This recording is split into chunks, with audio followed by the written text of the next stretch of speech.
Hello दोस्तों, स्वागत है आपका हमारे यूट्यूब चैनल में।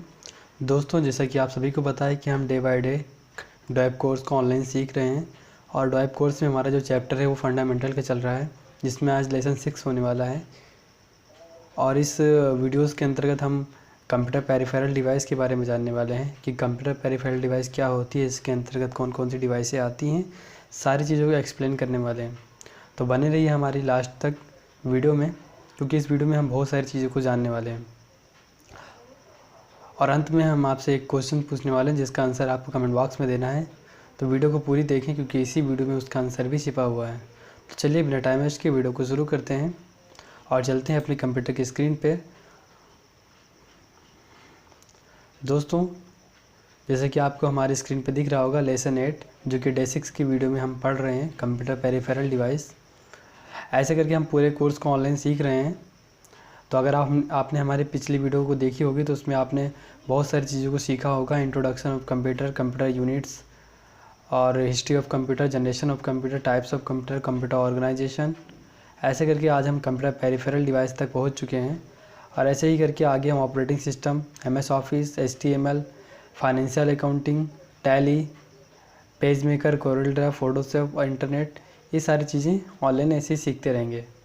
फिर आने वाली वीडियो में जो हम CCC को भी कवर करने वाले हैं, O लेवल को भी कवर करने वाले हैं। तो अगर आपने अभी तक चैनल को सब्सक्राइब नहीं किया है तो चैनल को सब्सक्राइब करके बेल आइकन को ज़रूर से प्रेस कर लें।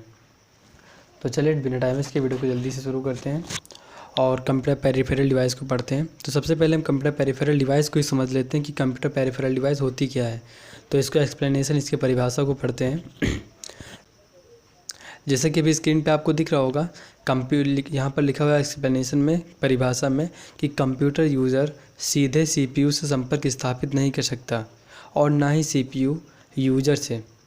कहने का मतलब ये है कि आप अगर चाहें, आप यूज़र हैं और आप चाहें डायरेक्ट हम CPU कुछ ऑर्डर्स दें और उससे काम कराएं, तो ऐसा पॉसिबल नहीं है। और ना ही CPU डायरेक्ट आपके ऑर्डर्स को समझ सकता है। तो ये बात यहाँ पर एक्सप्लेन की गई है कि कंप्यूटर यूज़र सीधे CPU से अपना संपर्क नहीं बना सकता है और ना ही CPU डायरेक्ट यूज़र से अपना संपर्क बना सकता है। इसके लिए करना क्या होगा, तो यहाँ पर लिखा हुआ है, ये काम करने के लिए हमें एक इंटरफेस की आवश्यकता होती है, जिन्हें हम कंप्यूटर पेरिफेरल के नाम से जानते हैं। यानी इन दोनों को कनेक्ट करने के लिए, एक दूसरे से संपर्क स्थापित करने के लिए हमें एक इंटरफेस की ज़रूरत होती है, जिसको ही हम कंप्यूटर पेरिफेरल कहते हैं। तो उम्मीद करते हैं आपको ये समझ में आ गया होगा कि कंप्यूटर पेरिफेरल डिवाइस होती क्या है।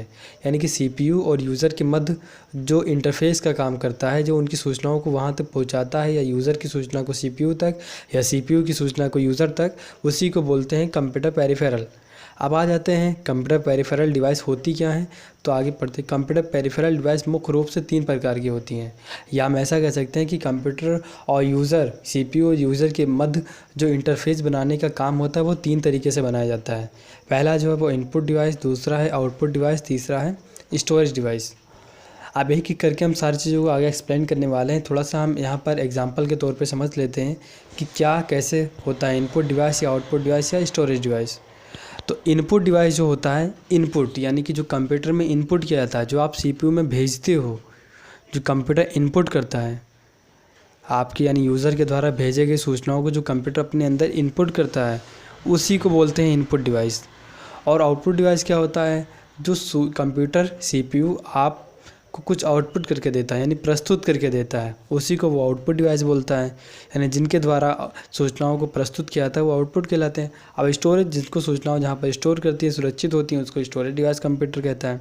अब एक एक करके हम सारी चीज़ों को एक्सप्लेन करने वाले हैं। तो आप वीडियो को स्किप किए बिना ही देखना, क्योंकि अगर आप स्किप कर दोगे तो आपको अगर एक पॉइंट भी छूट गया तो समझ में नहीं आएगा और एग्ज़ाम में काफ़ी दिक्कतें उठानी पड़ेंगी। इसलिए आप वीडियोज़ को अच्छी तरीके से वॉच करें और विदाउट स्किप किए देखें। चलिए अब हम पढ़ते हैं इनपुट डिवाइस को, जिसमें हमने लिखा हुआ है कंप्यूटर की वह समस्त इलेक्ट्रॉनिक डिवाइस जिनके द्वारा सूचनाओं को कंप्यूटर में भेजा जाता है, इनपुट डिवाइस कहलाती हैं। यानी कंप्यूटर में जिनके भी द्वारा सूचनाओं को कंप्यूटर में भेजते हैं, जैसे कि मैंने पहले ही आपको बताया, वो सारी चीज़ें क्या होती हैं, वो इनपुट डिवाइस होती हैं। अब नीचे लिखा हुआ है, सूचनाओं को कंप्यूटर में हम कई प्रकार से भेज सकते हैं, जिनके लिए अलग अलग डिवाइसों का प्रयोग किया जाता है। यानी सूचनाओं को कंप्यूटर में हम भेज तो सकते हैं, लेकिन कई प्रकार से भेज सकते हैं, जिनके लिए अलग अलग डिवाइसें बनी हुई हैं। इनके लिए एक ही डिवाइस नहीं है, अलग अलग डिवाइसें हैं। जैसे कि जो पहली डिवाइस है keyboard, mouse, scanner, joystick, OCR, MICR, ETC, यानी बहुत सारी डिवाइस हैं। तो एक एक करके हम सारी डिवाइसों को समझते हैं और पढ़ते हुए इनको समझते चलते हैं। सबसे पहला हमारा जो है कीबोर्ड। कीबोर्ड एक इनपुट डिवाइस है। कीबोर्ड एक इनपुट डिवाइस है जिसके द्वारा सूचनाओं को बाइनरी नंबर कोड के कंप्यूटर में भेजा जाता है। यानी आपको पता चल गया हो, क्योंकि कीबोर्ड से हम करते क्या है, कीबोर्ड से हम कुछ लिखते हैं तो हम इनपुट करते हैं ना, कंप्यूटर के अंदर हम भेजते हैं। कंप्यूटर को बताते हैं कि A फॉर एप्पल, या फिर हमने लिखा A या एप्पल, कुछ भी लिखा, जो हमने लिखा हमने बताया कीबोर्ड से, उसके बाद भेजा है A अगर हमने लिखा तो हमने कीबोर्ड को CPU को भेजा कि A हमने लिखा है। तो अब कीबोर्ड क्या करेगा, अब कीबोर्ड जो आगे करेगा वो हम आगे समझेंगे, लेकिन हमने क्या किया, अभी कीबोर्ड से A प्रेस करके हमने CPU को भेज दिया, है ना। तो कीबोर्ड इसीलिए एक इनपुट डिवाइस कहलाते हैं क्योंकि हम इसके द्वारा सूचनाओं कंप्यूटर में भेजते हैं, किसके रूप में, अक्षरों के रूप में। अब आगे कुछ नोट्स पढ़ लेते हैं जो कि आपके एग्ज़ाम में पूछे जा सकते हैं। कीबोर्ड का आविष्कार, तो कीबोर्ड का आविष्कार 1863 ईस्वी में क्रिस्टोफर लैंथम सॉल्व ने किया। कीबोर्ड मुख्य रूप से 3 प्रकार के होते हैं। ये भी क्वेश्चन आपका हो सकता है कि कीबोर्ड कितने प्रकार के होते हैं, तो आपको बताना है कीबोर्ड मुख्य रूप से 3 प्रकार के होते हैं, जिसमें से पहला नंबर है नॉर्मल कीबोर्ड, दूसरा है मल्टीमीडिया कीबोर्ड, तीसरा है वायरलेस कीबोर्ड। अभी जो ब्रैकेट में आपको दिख रहा होगा की 98, 110, ये सारी चीज़ें क्या हैं, तो एक एक करके हम आपको सारी चीज़ें बता रहे हैं। नॉर्मल कीबोर्ड में जो बटनें होती हैं वो 98 से लेकर 110 तक की होती हैं। अब आपको ये बात एक्सप्लेन हो गया कि यानी कीबोर्ड की अगर आप बटनें काउंट करोगे और उसमें 98 से लेकर 110 तक हैं तो आप समझ जाओगे वो नॉर्मल कीबोर्ड है। ऐसे मल्टीमीडिया की जो बटनें होती हैं वो 110 से लेकर 127 होती हैं, यानी 110 से जैसे ही ऊपर होंगी आप समझ जाएंगे कि वो मल्टीमीडिया कीबोर्ड है। ऐसे ही वायरलेस कीबोर्ड होता है। वायरलेस कीबोर्ड में क्या होता है, वो विदाउट वायर का होता है, उसमें कोई तार नहीं होता है। तो उसको जिसमें बिना तार के अगर कोई कीबोर्ड चल रहा है तो आप समझ जाना कि वो वायरलेस कीबोर्ड है। यहाँ पर कीबोर्ड के बारे में कुछ चीज़ें एक्सप्लेन की गई हैं। आपको इस पे एक अलग से वीडियो मिल जाएगी जिसमें आपको कीबोर्ड की बटनों के बारे में एक्सप्लेन किया गया होगा, अच्छी तरीके से बताया गया होगा। तो इसके लिए हम एक अलग से सेपरेट वीडियो बना देंगे, उसमें आप इसको देख लेना। फ़िलहाल चलते हैं अपने टॉपिक पर। अभी हमारा कीबोर्ड को एक्सप्लेन करना नहीं है, जब कीबोर्ड की वीडियो में समझेंगे कि फंक्शन कीज़ क्या होती हैं, न्यूमेरिक कीज़ क्या होती हैं, उसके लिए एक सेपरेट वीडियो आपको मिल जाएगी। अब आगे हमारा जो दूसरी डिवाइस है वो है माउस। अब माउस के द्वारा क्या करते हैं, आप समझ गए होंगे कि माउस भी एक इनपुट डिवाइस क्यों है, क्योंकि माउस के द्वारा हम क्या करते हैं, क्लिकिंग या ड्रैगिंग के माध्यम से हम कीबोर्ड यानी CPU को सूचना भेजते हैं। हम स्क्रॉल करते हैं, वहाँ पर माउस से एरोज चलती रहती है, क्लिक करते हैं, तो ये सारे इन सब के द्वारा हम सूचनाओं को कंप्यूटर में भेजते ही तो हैं।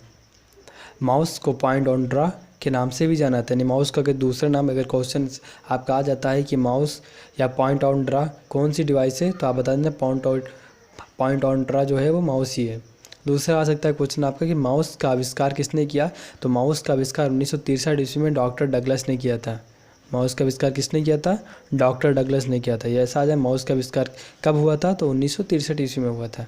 अगला क्वेश्चन है माउस मुख्य रूप से 4 प्रकार के होते हैं। माउस कितने प्रकार के होते हैं, तो आपको बताना है माउस मुख्य रूप से 4 प्रकार के होते हैं। कीबोर्ड कितने प्रकार के थे, कीबोर्ड 3 प्रकार के थे, लेकिन माउस 4 प्रकार के होते हैं। अब इसके जो प्रकार हैं एक एक करके सारे प्रकार को हम समझ लेते हैं। पहला जो हमारा माउस है वो नॉर्मल माउस है, दूसरा जो हमारा माउस है वो मल्टीमीडिया माउस है, तीसरा जो हमारा माउस है वो वायरलेस माउस है, और चौथा जो हमारा माउस है वो ऑप्टिकल माउस है। ये 4 प्रकार से माउस होते हैं, नॉर्मल माउस, मल्टीमीडिया माउस और ऑप्टिकल माउस। ठीक है, माउस के बारे में यहाँ पर एक फ़ोटो दिखाई गई जिसको आप समझ सकते हैं। ये हमारा स्क्रॉल व्हील होता है, ये साइड बटन होता है, ये हमारी लेफ़्ट बटन होती है और ये हमारी राइट बटन होती है। और बाकी माउस के बारे में एक सेपरेट वीडियो में हम सारी चीज़ों को समझेंगे, माउस की पूरी सेटिंग वगैरह को कंप्यूटर में करके देखेंगे। अगला हमारा जो इनपुट यूनिट है वो है डिजिटल कैमरा। डिजिटल कैमरा क्या है, डिजिटल कैमरा का प्रयोग साधारण कैमरा की भांति फ़ोटो लेने के लिए किया जाता है। डिजिटल कैमरा कौन सी डिवाइस है, तो डिजिटल कैमरा भी एक इनपुट डिवाइस है। अब आगे आते हैं, डिजिटल कैमरा मुख्य रूप से कितने प्रकार के होते हैं, तो डिजिटल कैमरा मुख्य रूप से 5 प्रकार के होते हैं। क्योंकि क्वेश्चन आपका आ सकता है कि डिजिटल कैमरा कौन सी डिवाइस है, तो आपको बताना है डिजिटल कैमरा एक इनपुट डिवाइस है। दूसरा क्वेश्चन आ सकता है कि डिजिटल कैमरा कितने प्रकार के होते हैं, तो आपको बताना है डिजिटल कैमरा मुख्य रूप से 5 प्रकार के होते हैं। पहला जो होता है वो है डिजिटल कैमरा, दूसरा माइक्रो कैमरा, तीसरा वेब कैमरा, चौथा CCTV कैमरा और पांचवा वीडियो कैमरा, जिसकी फ़ोटो को यहाँ पर दिखाया गया है। ये हमारा CCTV कैमरा है, ये हमारा डिजिटल कैमरा है, ये हमारा वीडियो कैमरा है, ये वेब कैमरा और ये माइक्रो कैमरा। ये सारे कौन से डिवाइस हैं? Input device. क्यों? क्योंकि इनके द्वारा सूचना को कंप्यूटर में भेजा जाता है। अगला हमारा है जॉयस्टिक। अब ये जॉयस्टिक क्या होता है? जॉयस्टिक भी एक इनपुट डिवाइस है। अब क्यों है आगे समझेंगे, पहले समझ लेते हैं जॉयस्टिक है क्या। तो जॉयस्टिक एक इनपुट डिवाइस है जिसके द्वारा कंप्यूटर में गेम खेलने का कार्य किया जाता है। इसके द्वारा लेफ़्ट, राइट, अप, डाउन सभी दिशाओं में मूव किया जाता है। इसे गेमिंग डिवाइस के नाम से भी जाना जाता है। क्वेश्चन अगर आपको आ सकता है कि गेमिंग डिवाइस कौन सी डिवाइस है, तो आप बता सकते हो गेमिंग डिवाइस एक इनपुट डिवाइस है। या ये क्वेश्चन आ जाए कि जॉयस्टिक और किन नामों से जाना जाता है, तो आप बता देना गेमिंग डिवाइस। या गेमिंग डिवाइस कौन सी डिवाइस है, या गेमिंग डिवाइस का दूसरा नाम क्या है, तो आप बता देना जॉयस्टिक। अब ये गेमिंग डिवाइस जो हमारी जॉयस्टिक है वो इस प्रकार दिखाई देती है या इस प्रकार भी हो सकती है, दोनों को हम जॉयस्टिक ही बोलते हैं, जिसका प्रयोग हम कहाँ करते हैं? बिल्कुल गेम खेलने में करते हैं। ये कौन सी डिवाइस है? ये इनपुट डिवाइस है। अगली जो हमारी डिवाइस है वो है टच स्क्रीन। टच स्क्रीन की वो कौन सी डिवाइस होती है? तो इनपुट डिवाइस। क्योंकि अभी हम इनपुट डिवाइस ही पढ़ रहे हैं, तो यहाँ पर जितनी भी डिवाइसें आएंगी सारी की सारी इनपुट डिवाइस ही होंगी। तो टच स्क्रीन एक इनपुट डिवाइस है जिसके द्वारा स्क्रीन के किसी भी भाग को टच करके कार्य किया जाता है। जिस प्रकार टच से इनपुट होता है, टच स्क्रीन को फिंगर से टच करके कार्य किया जा सकता है। कहने का मतलब ये है कि जैसे आपने फ़ोन देखा होगा, पहले कीपैड का आता था, जिसमें कीपैड होता था, कीबोर्ड लगा हुआ होता था, जैसे 1 2 3 4 हम कुछ लिखना होता था वहाँ से लिखते थे। लेकिन अब क्या हुआ, टच स्क्रीन की फ़ोन आ गई हमारे पास, स्मार्टफोन, जिसमें हम टच करके भी लिख सकते हैं। ऐसे कंप्यूटर पहले थे जिसमें माउस से क्लिक करके हम कुछ काम करते थे। लेकिन अब क्या हुआ है कि कुछ ऐसे लैपटॉप्स आ गए हैं, जब मॉनिटर्स आ गए हैं जिसको हम टच करके भी काम कर सकते हैं। तो उसमें जो टच करने यानी स्क्रीन जो उसकी टच होती है उसी को इनपुट करते हैं। इनपुट डिवाइस का ही तो काम करते हैं। जैसे माउस से हम क्लिक करते थे वैसे हम स्क्रीन से क्लिक करते हैं, जिससे हम कीबोर्ड से टाइप करते थे वैसे हमारा अब स्क्रीन टच फ़ोन आ गया तो हम स्क्रीन पर टच करते हैं। तो टच स्क्रीन इसीलिए कौन सी डिवाइस है? इनपुट डिवाइस है। जैसे कि इसके यहाँ पर फोटो दिखाया गया, टच करके भी काम कर सकते हैं जैसे कि हम माउस से या कीबोर्ड से करते हैं। तो टच स्क्रीन पे एक इनपुट डिवाइस ही होती है। अगला जो हमारा है वो है बारकोड रीडर। अब बारकोड रीडर क्या है? बारकोड रीडर यानी जिसको हम शॉर्ट में BCR बोलते हैं। बारकोड रीडर एक इनपुट डिवाइस है जिसके द्वारा प्रोडक्ट के पीछे वाले कोड को पढ़ने का कार्य किया जाता है। सभी प्रकार के उत्पादों ने इन बारकोड या क्यूआर कोड या बारकोड दोनों कह सकते हो। क्यूआर का फुल फॉर्म होता है क्विक रिस्पॉन्स का प्रयोग किया जाता है, जिसमें उस प्रोडक्ट से संबंधित समस्त डिटेल प्रस्तुत होती हैं। ऐसा ये जो डिवाइस होती है जो क्यूआर कोड को स्कैन करती है, या आपका जो फ़ोन पे, गूगल पे, पेटीएम में जो क्यूआर कोड को स्कैन करने के लिए खुलता है उसी को ही बारकोड बोलते हैं, बारकोड रीडर। और बारकोड रीडर क्या करता है? बारकोड को रीड करता है, उसको पढ़ता है, उससे संबंधित जितनी भी डिटेल होती है वो प्रस्तुत करता है, या जो भी उसके अंतर्गत होती हैं उसको वो प्रस्तुत करने का कार्य करता है। तो जो ये जो रीड करने का काम करता है ये हमारा बारकोड रीडर करता है। इसीलिए कौन सी डिवाइस है? ये एक इनपुट डिवाइस है। अगला हमारा है OCR, ऑप्टिकल कैरेक्टर रीडर। ये क्या करता है? ये एक साधारण स्कैनर होता है जो प्रिंटेड या हस्तलिखित टेक्स्ट की डिजिटल इमेज लेने के लिए प्रयोग किया जाता है और स्कैन किए गए धुंधले अक्षरों को साफ साफ पढ़ने का कार्य किया जाता है। तो OCR भी एक हमारी इनपुट डिवाइस है जिसके द्वारा हम क्या करते हैं, कुछ धुंधले अक्षर होते हैं उसको साफ साफ देखकर पढ़ने का कार्य करते हैं, या किसी भी हस्तलिखित या प्रिंटेड टेक्स्ट को डिजिटल इमेज में कन्वर्ट करने का काम भी करते हैं। अगला नंबर है हमारा MICR, magnetic ink character reader. MICR एक इनपुट डिवाइस है जिसके द्वारा चेक के नंबरों को पढ़ने का कार्य किया जाता है। चेक में लिखे गए टेढ़े मेढ़े अक्षरों को लिखने के लिए चुंबकीय स्याही का प्रयोग किया जाता है। यानी MICR यानी M magnetic, I ink, C character reader.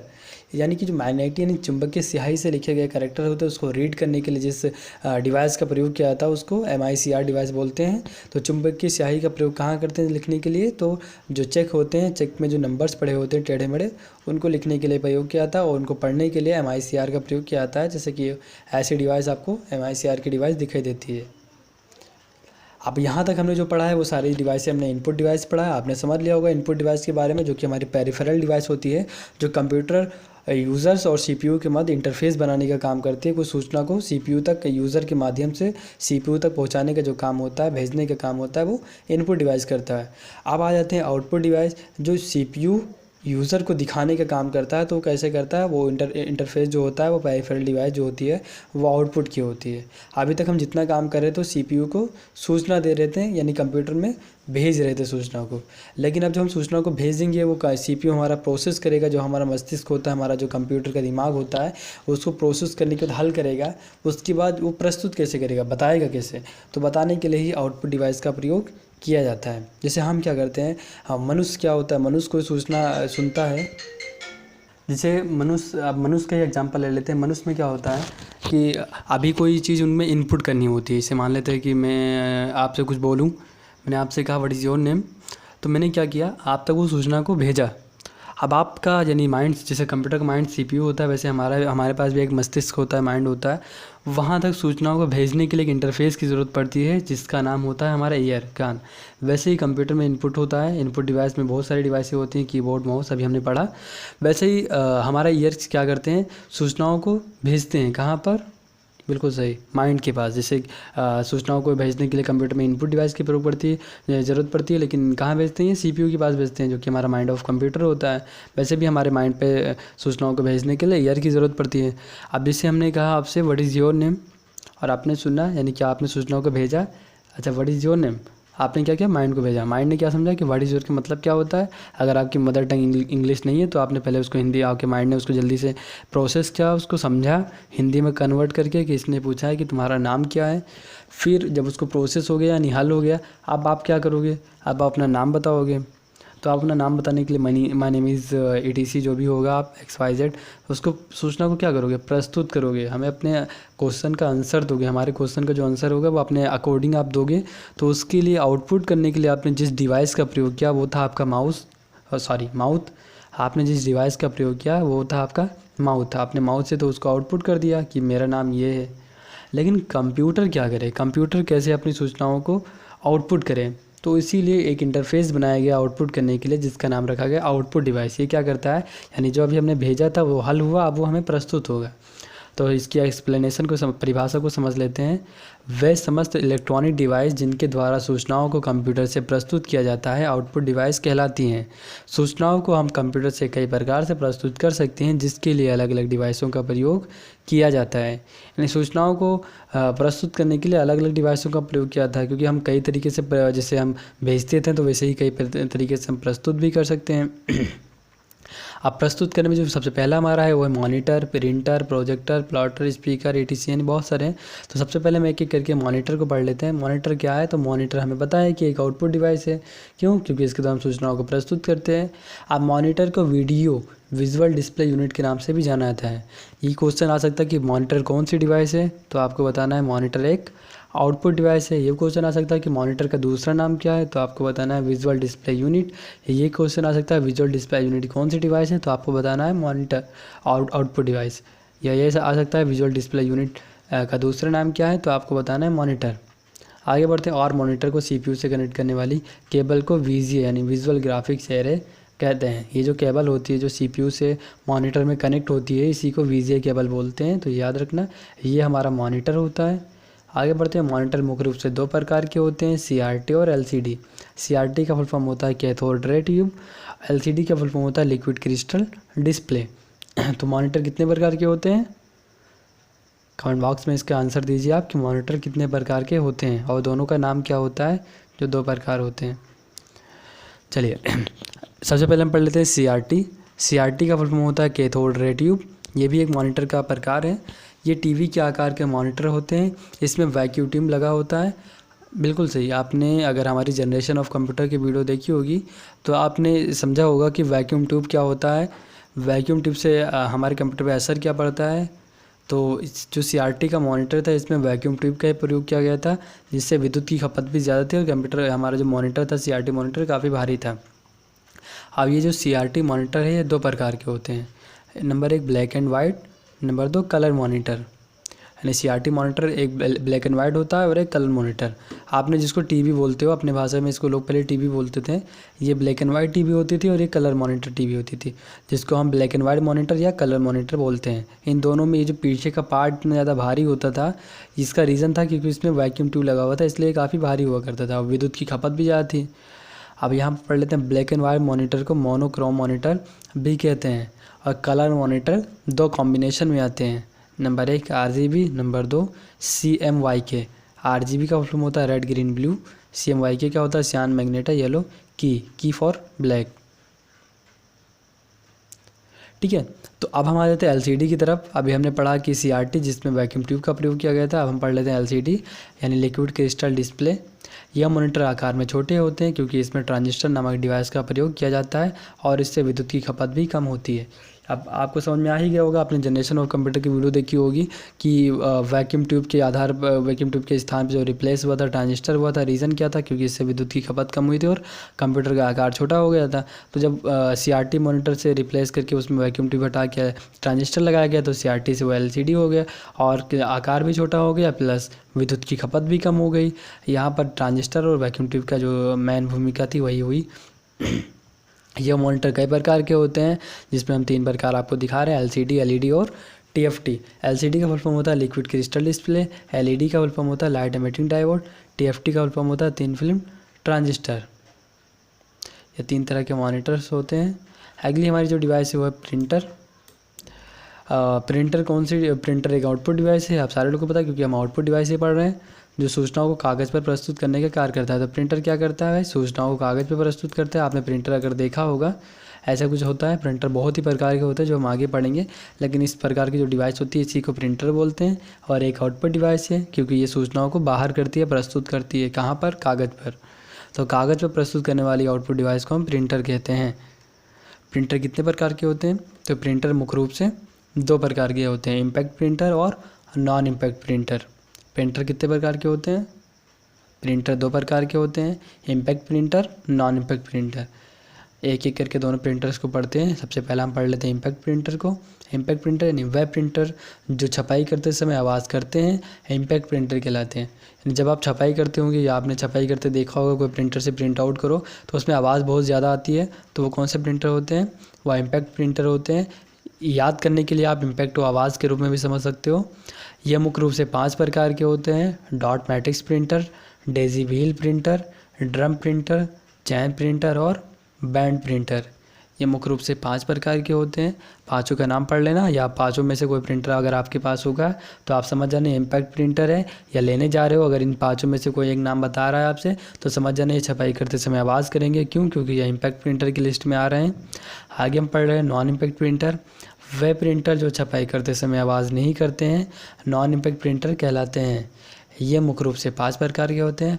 अब इम्पैक्ट आवाज़ के रूप में समझ रहे हो तो नॉन इम्पैक्ट यानी कि जो आवाज़ नहीं करेंगे वो हमारे नॉन इम्पैक्ट प्रिंटर होंगे। ये कितने प्रकार के होते हैं? तो ये मुख्य रूप से 6 प्रकार के होते हैं, thermal printer, laser printer, zero graphics printer, inkjet printer, magnetic printer और इलेक्ट्रॉनिक प्रिंटर। अभी जो प्रिंटर के नाम आएंगे तो आप समझ जाना कि ये सारे नॉन इम्पैक्ट प्रिंटर हैं। अब लेते समय समझ जाना कि ये आवाज़ नहीं करेंगे। अगला नंबर है हमारा प्रोजेक्टर। प्रोजेक्टर एक कौन सी डिवाइस है? तो प्रोजेक्टर एक आउटपुट डिवाइस है जिसके द्वारा सूचनाओं को पर्दे पर प्रस्तुत करने का कार्य किया जाता है। आपने देखा ये एक प्रोजेक्टर जैसे कि ऐसे पर्दे पर प्रस्तुत करने का कार्य करता है सूचनाओं को। अगला नंबर है हमारा प्लॉटर। प्लॉटर क्या है? तो प्लॉटर एक आउटपुट डिवाइस है जिसके द्वारा बैनर, पोस्टर आदि की छपाई का कार्य किया जाता है। जहाँ पर बैनर, पोस्टर, होर्डिंग्स की छपाई होती है उसी को प्लॉटर बोलते हैं। जैसे कि यहाँ पर आपको इसकी फ़ोटोज़ दिख रही होगी। इसके कोई पब्लिसिटीज़ वगैरह इसका प्रयोग करते हैं, जो कोई इलेक्शंस वगैरह में जो बैनर, पोस्टर, होर्डिंग की छपाई होती है वो प्लॉटर पे ही होती है। अंत है हमारा स्पीकर का। स्पीकर को हम पढ़ते हैं। स्पीकर एक आउटपुट डिवाइस है जिसके द्वारा सूचनाओं को आवाज़ के रूप में प्रस्तुत किया जाता है। तो इससे क्या होता है? आवाज़ प्रस्तुत होती है लेकिन कुछ तो कुछ प्रस्तुत हो रहा है। अगर कुछ प्रस्तुत हो रहा है तो आउटपुट डिवाइस, और क्या प्रस्तुत हो रहा है? तो आवाज़। तो अगर आवाज़ प्रस्तुत हो रही है तो स्पीकर। ठीक है, तो स्पीकर का काम होता है आवाज़ को प्रस्तुत करने का। तो ये सारी चीज़ें थी आउटपुट डिवाइस। उम्मीद करते हैं वीडियो आपको अच्छी लगी हो और आज आपने कुछ नया सीखा होगा। ऐसे करके हम डे बाय डे वीडियो में सारी चीज़ें सीखेंगे। जैसे कि हमारी डे 6 की वीडियो में आज हमने कंप्यूटर पेरिफेरल डिवाइस पढ़ी है। ऐसे आने वाली वीडियोज़ में हम डे 7 की वीडियो में मेमोरी मेजरमेंट पढ़ेंगे, जो कि इसका जो हमारा तीसरा स्टोरेज डिवाइस रह गया है जिसको हम मेमोरी मेजरमेंट में पढ़ेंगे। अच्छे से एक्सप्लेन करेंगे, जो कि हमारी डे 7 की वीडियो होने वाली है। वीडियो को यहाँ पर इसलिए ख़त्म करें क्योंकि वीडियो काफ़ी लंबी हो रही है। ठीक है, और जो हमारा लास्ट में क्वेश्चन था जिसका आंसर हमने बोला था आपको कमेंट बॉक्स में देना है, वो क्वेश्चन ये है आपसे, जो कि इसी वीडियोज़ में आपने अगर अच्छे से देखी होगी तो आपको इसका आंसर पता चल गया होगा। जिसका जो मेरा क्वेश्चन है इसका आंसर आपको कमेंट बॉक्स में ही देना है। अगर सही होगा तो मैं उस पर लाइक करूँगा, अगर गलत होगा तो मैं लाइक नहीं करूँगा। क्वेश्चन ये है एलसीडी मॉनिटर में किस चीज़ का प्रयोग किया गया है? या एलसीडी मॉनिटर का फुल फॉर्म क्या होता है? आप चाहो तो दोनों का आंसर दे सकते हो या चाहो आप दोनों में से एक का आंसर दे सकते हो। तो वीडियो अगर अच्छी लगी हो तो इसको लाइक करें, शेयर करें, क्योंकि हम फ्री कंप्यूटर कोर्स को सीख रहे हैं। तो आप चाहते हैं कि आपके फ्रेंड्स भी ऑनलाइन सीखें कंप्यूटर को फ्री में, तो आप उनके पास वीडियो को शेयर करें और चैनल को ज़रूर सब्सक्राइब कर लें, क्योंकि हम यहाँ पर डैब, PGDCA, O level, triple C ऐसे करके बहुत सारे कोर्सेज़ को ऑनलाइन सीखने वाले हैं। चलिए मिलते हैं अगली वीडियो में।